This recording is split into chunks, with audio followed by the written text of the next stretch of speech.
Salut tout le monde! Pendant le confinement, j'ai eu envie de me lancer sur un masque que je veux faire depuis longtemps, le Majora's Mask du jeu vidéo Zelda.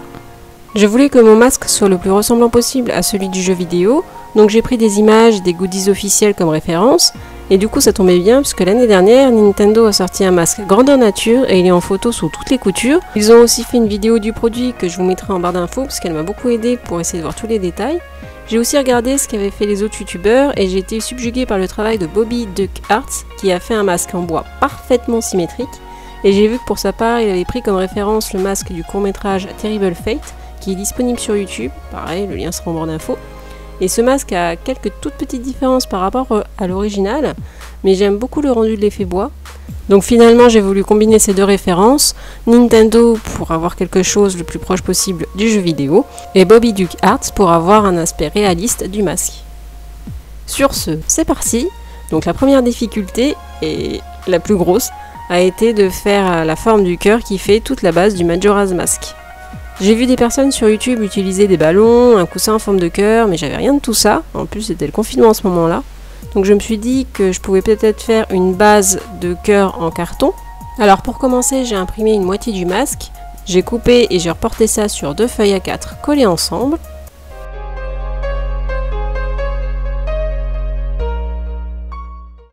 Et hop, j'ai ma base. Quant au relief, pour avoir un petit peu ce côté bombé en haut du cœur, j'ai utilisé 2 bols retournés. Ensuite, avec du carton, je suis venue compléter la surface du cœur. J'ai tout bien scotché pour que ça tienne bien.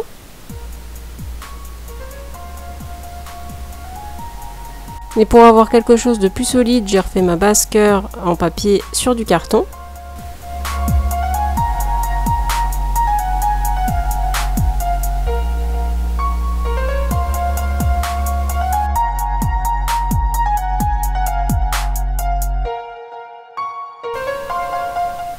J'ai rajouté un bord en carton de 4 cm à mon masque parce que j'avais peur qu'il soit trop fin pour accueillir les pics après. Une fois ma forme de cœur prête, je suis venue préparer la colle à papier peint pour faire du papier mâché. Pendant que la colle prenait consistance, j'ai bien enrubanné le cœur avec du cellophane pour pouvoir démouler facilement ma structure en papier mâché après. Et puis j'ai découpé des rectangles en papier.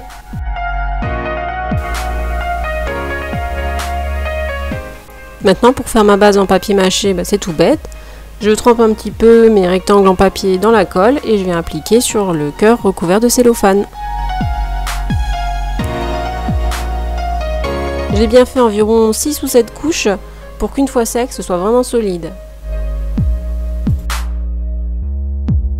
Après une bonne journée de séchage, je peux le démouler.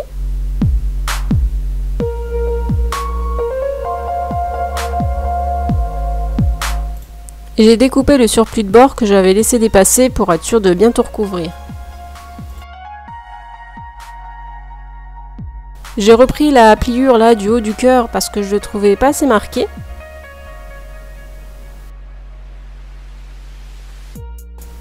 Et une fois bien sec, je suis passée à la pâte durcissante à l'air libre. Donc elle vient de chez Action et je la trouve très bien. C'est la même que j'ai utilisée pour faire la petite Fluffy en argile. Pour cette étape, j'ai bien laissé mon cœur en papier mâché sur la base en carton que j'avais fait au début pour éviter qu'il ne s'affaisse avec le poids de la pâte, on sait jamais. Et donc pour recouvrir tout le masque, je prends la pâte, je l'étale assez finement et pour qu'elle vienne bien se coller au masque, je le mouille légèrement et j'essaye de bien recouvrir du coup toute la surface.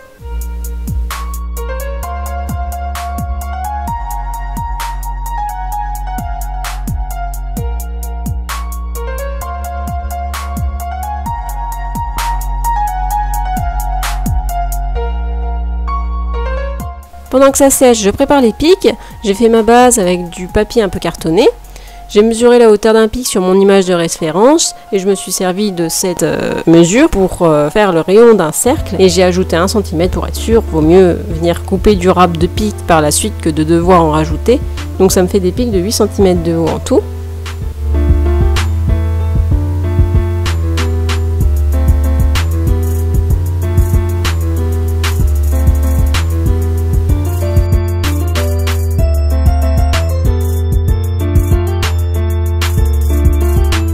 J'essaye de faire en sorte qu'ils soient tous identiques.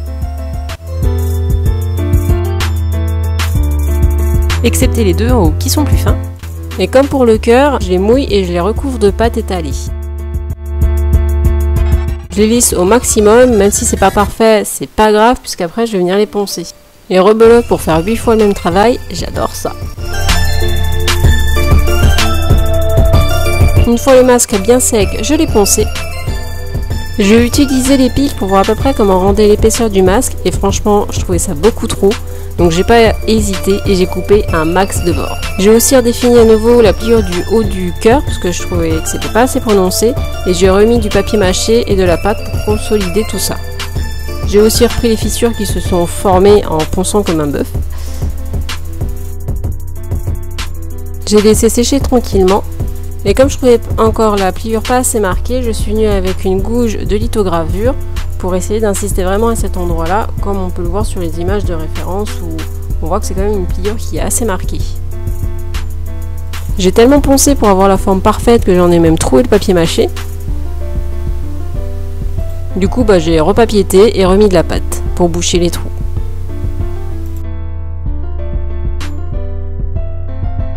J'ai essayé d'avoir les volumes parfaits comme le vrai masque, mais c'était super difficile. En attendant d'être satisfaite de moi, j'ai mis de la pâte derrière sur le bord du masque pour que ça fasse plus fini. Et encore une fois, en attendant que le cœur sèche, j'ai repris les pics en les lissant au maximum et en reprenant ceux qui n'étaient pas trop identiques aux autres en remettant de la pâte en largeur ou en hauteur.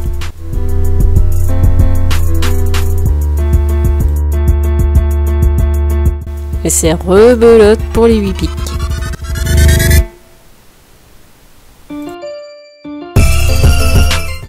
Ah oui, plus les deux du haut de la tête aussi.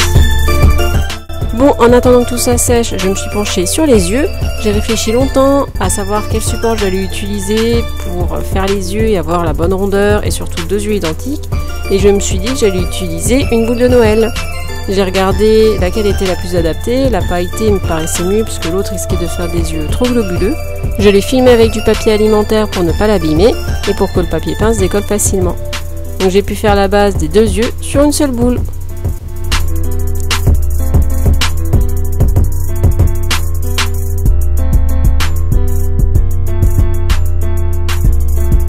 J'ai de nouveau repris mes pics pour rectifier ceux que j'avais un petit peu modifiés et qui avaient bien séché.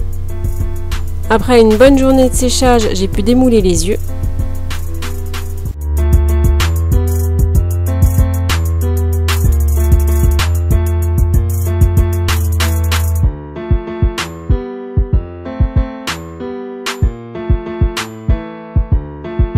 J'ai vérifié la taille et franchement ça m'a pas semblé trop mal.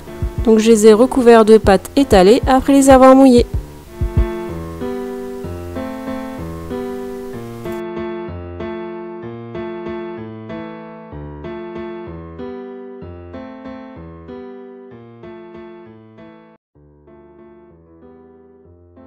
Bon et puis je me suis bien fait une raison sur mon cœur, j'ai beau le poncer, il reste tout bossu, pas beau, il a pas les formes là où je veux, et à force de le triturer il se fissure de partout car la pâte a dû devenir trop fine à certains endroits, donc je me suis résolue à le recouvrir une deuxième fois complètement de pâte étalée.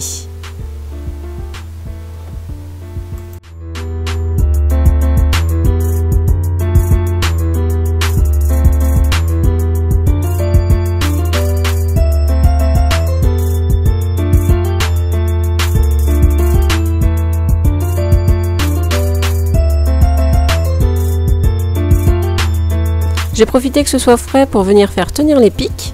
Donc pour m'aider dans la disposition, j'ai mis mon image de référence sous mon masque. Pour les faire tenir sur le masque et aussi un petit peu changer l'angle du pic, j'ai rajouté de la pâte. Et j'ai plus qu'à venir faire fondre le tout avec un couteau.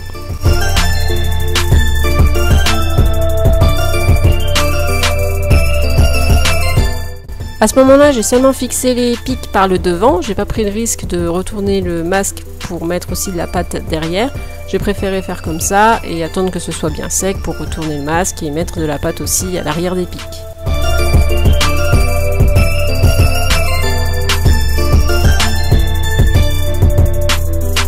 Bien lancé comme j'étais, j'en ai profité pour poser les yeux de la même manière.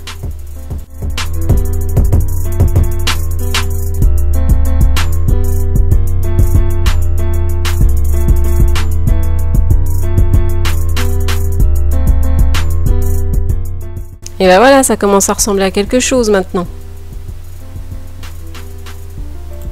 J'ai bien poncé pour lisser le masque. J'ai pas oublié l'arrière aussi. Et à ce moment-là, j'ai pu retourner le masque pour bien fixer l'arrière des pics avec de la pâte. Je me suis mise en tête que même si le masque allait plus servir de déco que de déguisement, en soi c'est un masque donc on est censé voir à travers quand on le porte. Du coup, j'ai fait les trous à l'arrière du masque, là où devant il y a les yeux, pour qu'après on puisse voir à travers les yeux du masque quand j'aurai percé les trous. Comme j'avais fait tenir les pics un petit peu à l'arrache la première fois, je suis revenue travailler ça avec de la pâte et de l'eau. J'ai aussi repris le bord du masque pour avoir quelque chose de bien plat et de plus joli. Et j'ai retapissé l'intérieur du masque de papier peint pour que ce soit plus propre. Donc la base de mon masque est prête, je passe aux détails. Avec la gouge que j'avais utilisée plus tôt, j'ai fait des rainures pour donner un effet bois. C'était pas facile au début parce que j'étais hésitante dans mes gestes. Faut dire que j'ai passé tellement de temps à avoir quelque chose de lisse que finalement, gâcher un peu ce travail, ça faisait mal. Mais je savais que c'était pour avoir un joli rendu à la finalité. Avec le papier ponce et le couteau, je suis venue faire des traits un petit peu plus fins et irréguliers pour que ça fasse moins homogène et plus vivant. Après ça, je me suis lancée dans les trous que comporte le masque. Je les ai déjà placés au crayon de papier avant de venir les trouer à la perceuse. Bon, je croyais que ce serait l'étape fun, mais en fait, c'était hyper stressant. Je m'y suis reprise à plusieurs fois. Au début, je trouvais les trous trop écartés, ça lui faisait comme un nez tout bizarre. Après, je trouvais que je les avais mal alignés, je rebouge, je retrouve, je rebouge, je retrouve. Enfin, c'était vraiment pas évident.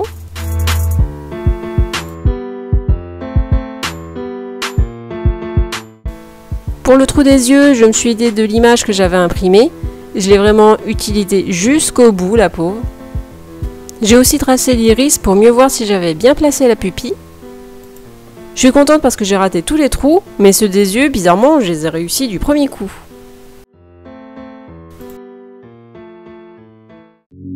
Pour une énième fois, j'ai repris mon image de référence et je l'ai découpée au niveau des reliefs du masque pour m'en servir comme gabarit sur mon masque du coup. Pour faire ces reliefs, j'ai fait un boudin bien fin avec la pâte durcissante et pour que le boudin soit joli et lisse partout, je l'ai mouillé légèrement de temps en temps. Une fois prêt, j'ai mouillé l'endroit du masque où j'allais poser le boudin pour que ça accroche bien et hop, il n'y a plus qu'à. J'ai remis à fond de l'eau avec un pinceau pour que ça colle bien bien.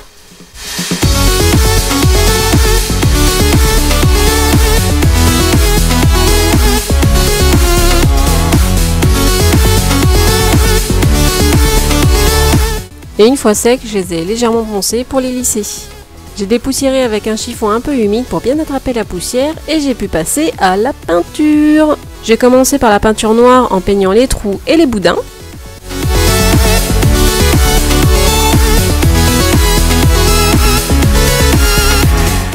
Je suis passée au rouge foncé en mélangeant du rouge et du noir.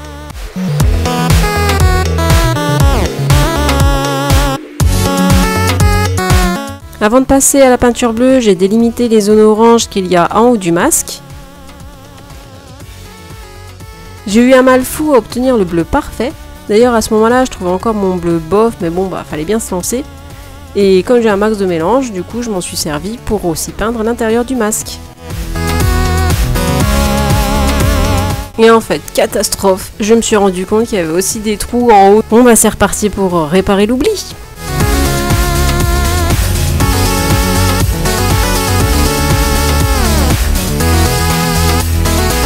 Il y a aussi des traits creusés tout en haut du masque, donc je les ai fait avec un couteau. Et il y a d'autres détails que j'avais pas vus, comme les boudins noirs sur les joues. Pour éviter de devoir peindre les boudins, j'ai pensé les teinter en noir, mais en fait ça rendait pas très bien, donc tant pis, je suis restée sur la bonne vieille méthode de faire les boudins, les coller et les peindre après. Et pour délimiter la partie orange de la bleue, il y a un relief noir qu'on voit légèrement sur les images que je trouve sur internet. Donc pour faire pareil, j'ai fait un boudin bien fin que j'ai étalé légèrement.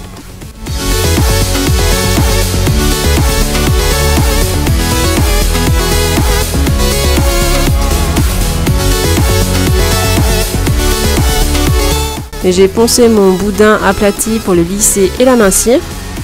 J'ai peint mes petits ajouts en noir du coup. Et puis je repeins mon bleu. Au final, je suis plutôt contente parce que je trouve que j'ai réussi à obtenir un bleu plus joli que le premier. J'ai pu passer maintenant au orange. Et avec un jaune très clair, j'ai fait les pics et les yeux. Pour faire les yeux, j'ai pris le rouge tel quel et je l'ai appliqué sur le rebord de l'œil. Je l'ai dégradé avec du jaune. J'ai vraiment passé plusieurs couches de jaune clair sur les pics jusqu'à ne plus voir de taches de peinture en dessous, donc c'était pas facile. Pour bien caler l'iris de l'œil, j'ai repris à nouveau mon image de référence et j'ai dessiné au crayon de papier le contour de l'iris et puis je l'ai peint en vert. Bon, et après tout ça, je me suis rendu compte que le pic de droite était franchement pas placé symétriquement par rapport au pic de gauche. Donc soit, je l'ai enlevé délicatement avec un couteau, je l'ai remis et repeint.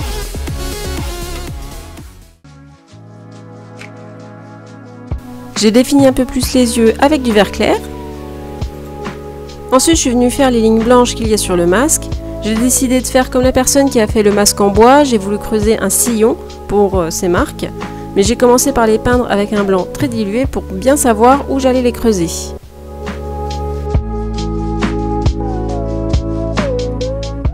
J'ai peint les sillons avec de la peinture blanche pour que ces marques se voient bien. On arrive bientôt au bout. Cette fois, je me suis attaquée au dégradé de couleurs qu'on voit sur les pics. Donc du bleu, du vert, du rouge, du orange pour les pics du haut et du jaune clair pour les derniers pics sur le côté. Avec le même jaune clair que les pics, j'ai dessiné les formes qu'il y a au niveau des sourcils. Et pour avoir quelque chose de symétrique, j'ai utilisé du papier calque. Donc j'ai décalqué mes formes de gauche et je les ai appliquées à droite.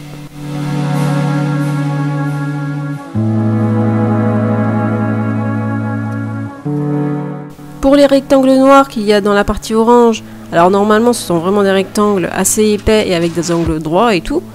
Mais c'est vrai que mes deux parties orange n'étaient pas totalement symétriques, donc j'ai opté pour faire des sillons comme pour les traits blancs, en me disant que le fait que ce soit pas trop symétrique, ça se verrait peut-être un petit peu moins de cette manière-là. J'ai fait quelques retouches pour être sûr que tout soit ok. Et là, c'est la partie vraiment fun, noircir le masque pour lui donner un aspect vieilli et faire ressortir les reliefs de bois. Pour faire ça, j'ai dilué du noir que j'ai appliqué grossièrement sur le masque, zone par zone, et je l'ai essuyé délicatement.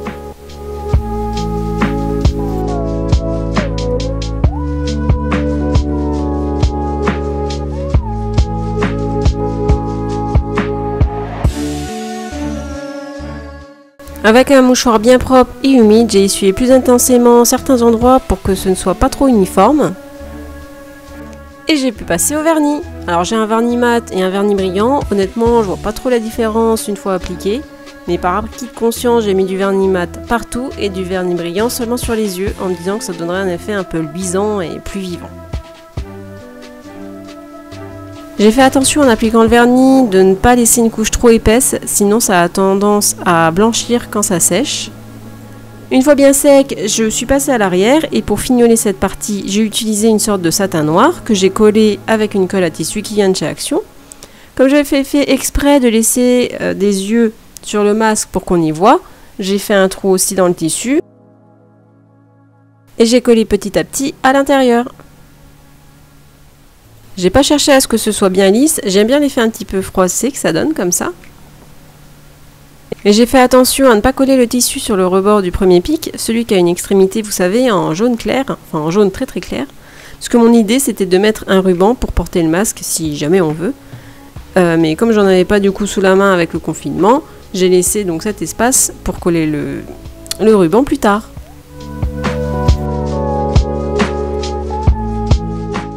Et toujours en plein confinement, je me suis dit que ce serait sympa de faire un support pour exposer le masque. À défaut d'avoir des plaques de bois, j'ai fait du coup un patron sur un carton. J'y suis allée un petit peu au pif, du coup c'est l'avantage du carton, on n'a pas peur de se tromper et on peut recommencer. Donc comme ça mon patron est prêt pour le moment où j'ai pu aller acheter les plaques de bois pour faire ce support pour de vrai.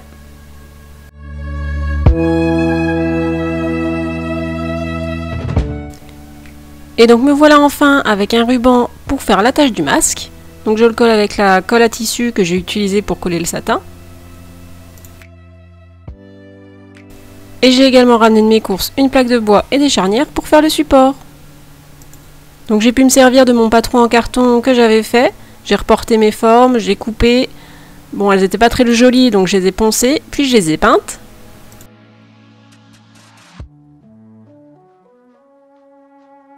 Et une fois bien sec, j'ai collé mes charnières.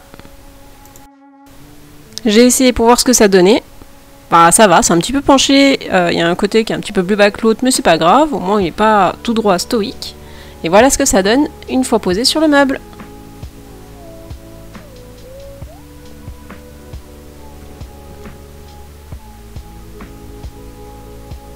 Donc je vous remercie d'avoir regardé la vidéo et je vous dis à une prochaine. Salut!